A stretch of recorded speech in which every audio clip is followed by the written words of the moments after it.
Everyone looks like they're running a marathon. Everyone looks like they're living their best lives. Meanwhile, I'm trying to remember where I put my socks. I mean, no socks are way too dirty to show on camera.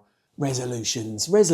We love them, we foul them, we cry over them, normally over a salad, but more likely chocolate. Honestly, resolutions are basically promises you'll forget. Usually, for me, by week 2, sometimes by day 5. I don't know why I'm out of breath. And today, I want to talk about why that happens, why those strict resolutions, for me, fail, and why being flexible actually works better. Plus, I've got a few stories about my failed attempts, including the time I said I was going to get up at 7 a.m. I set that alarm, I'm going to go for a run, I'm going to juice.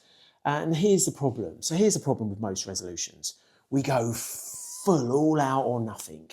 We sign up to the all-inclusive fancy gym membership. We think this year I'll run 5 mornings a day, I'll meal prep, I'll meal prep every meal. And I'm never going to touch chocolate. I'm never going to touch alcohol, chocolate. And by Tuesday, that guilt hits. Motivation crashes and we're crying over leftover cake. I mean, I'll take cake out of the bin. I'm not ashamed. It's exhausting and honestly pointless because those small flexible habits, that's the win for 2026. These are the wins you can actually keep. I call it realistic January. Maybe you don't hit the gym at 7 a.m, but you did drink an extra glass of water. Or walk to the corner shop instead of driving. That counts. 1 glass of wine instead of 4 counts. 2 squares of chocolate instead of 10 counts. Speaking of all or nothing fails, I tried meal prepping. I tried meal prepping this week. By lunch on Monday, I'd forgotten to defrost anything, so I ate cereal for lunch and dinner, and then I wondered why I felt like I'd failed at life. All the time, I thought I'd wake up for 7 a.m. for a run, my alarm went off, I hit snooze 3 times, let's be honest, didn't make it out the door. These moments are universal and they're funnily frustrating, but they're also part of the process. So here's what I've learned. Guilt from breaking resolutions is wasted energy. It is wasted energy. And in 2026, I don't know about you, but I don't have any more time to waste on wasted energy. And rigid goals just set you up for disappointment. Flexible goals, however, are where you win in those small steps. Now, this is where I want to hear from you. What's your funniest failed resolution? How early did you give up the gym membership? The diet ended in a chocolate binge? Drop it in the comments. I need solidarity. There's a ton of pressure. We all know that. I mean, I found my socks. New year, new you, new year, new you, new habits. Like old habits, bad habits. So here's the takeaway. Resolutions aren't bad. It's the all or nothing mindset that fails you. And flexible goals and celebrating small wins, that's how you actually make progress. And let's be real, you can still eat cake and that's fine. So comment your funniest or most ridiculous New Year's resolution. I'll read them and I am sure I will relate to them. And next time, I'll talk about, well, probably my continued failure at early morning routines. So, see you then. Small wins matter. Because sometimes the win isn't I woke up at 5 a.m. and changed my 5 a.m. Sometimes the win is just getting out of bed, replying to one email, or even just taking a shower. All wins are legit. January doesn't need to be big gestures. Sometimes it just needs to be you, gently existing. It's okay, gently existing. I quite like that phrase. I'm gently existing. Welcome to 2026. I'm gently existing. And here's me, every January, thinking this year's going to be different. It's going to be different. New year, early mornings, healthy start for breakfast, all by breakfast even, already failed. And you know what? That's okay.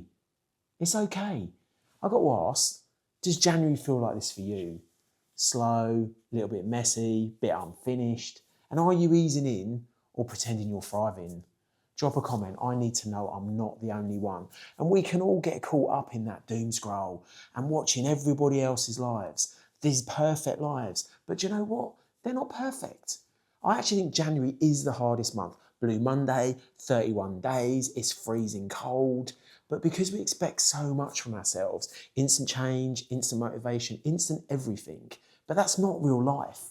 Change is gradual. The one thing I've learned in my life, and I'm applying for 2026, is it's awkward at first and it's messy, and that's fine, but change is gradual. Everyone else looks like they've got it all figured out and you feel behind. So maybe January isn't about becoming a new person. Maybe it's just about finding your footing. Slowly, gently, without pressure. Tiptoeing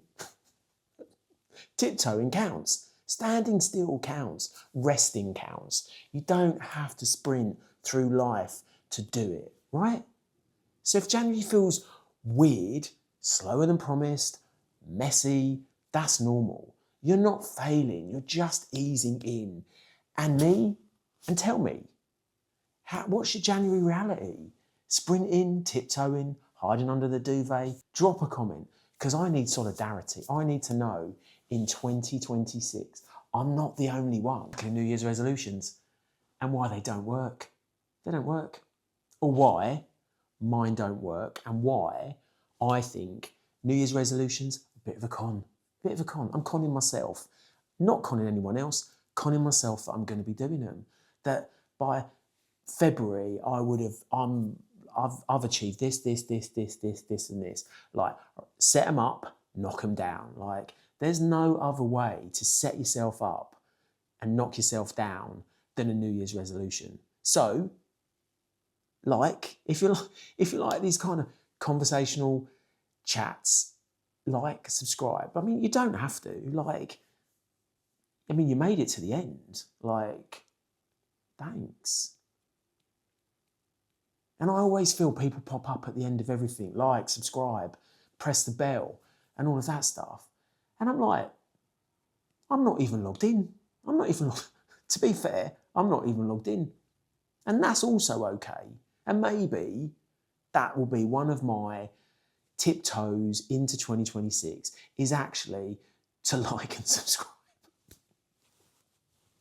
Winning, 6th of January, winning at life. I don't know why my voice went so high then, but winning at life.